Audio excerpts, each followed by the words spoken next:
بسم اللہ الرحمن الرحیم۔ السلام علیکم۔ ایک دن میں محلے میں باورچی کے پاس بیٹھا تھا، دل بے چین تھا۔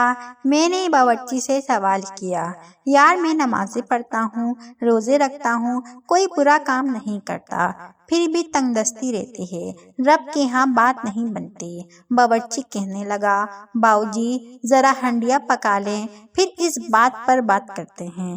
یہ کہہ کر باورچی نے ہنڈیاں چولہے پر رکھی، پیاز ڈالا، لہسن ڈالا، ٹماٹر، نمک، مرچ، مسالہ سب کچھ ڈال کر میرے پاس آ کر بیٹھ گیا اور باتیں کرنے لگا۔ باتیں کرتے کرتے اچانک میری نظر چولہے پر پڑی، دیکھا باورچی آگ جلانا بھول گیا۔ میں نے اس کی توجہ دلائی تو کہنے لگا، باؤجی ہنڈیا میں سب کچھ تو ڈال دیا ہے، پک جائے گی۔ میں نے کہا، آگ نہیں جلائی تو ہنڈیا کیسے پک جائے گی؟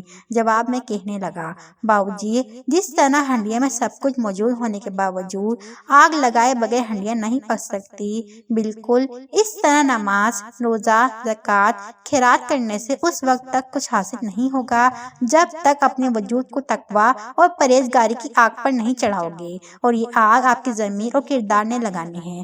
غصہ، غیبت، حرص، منافقت، ہوس اور بغض سے جان چھڑاؤ، اپنی ذات کو مخلوق کی خدمت کا تڑکا لگاؤ، تب جا کر وجود کی ہنڈیا پکے گی، پھر بات بنے گی، پھر اللہ سے رابطہ ہوگا۔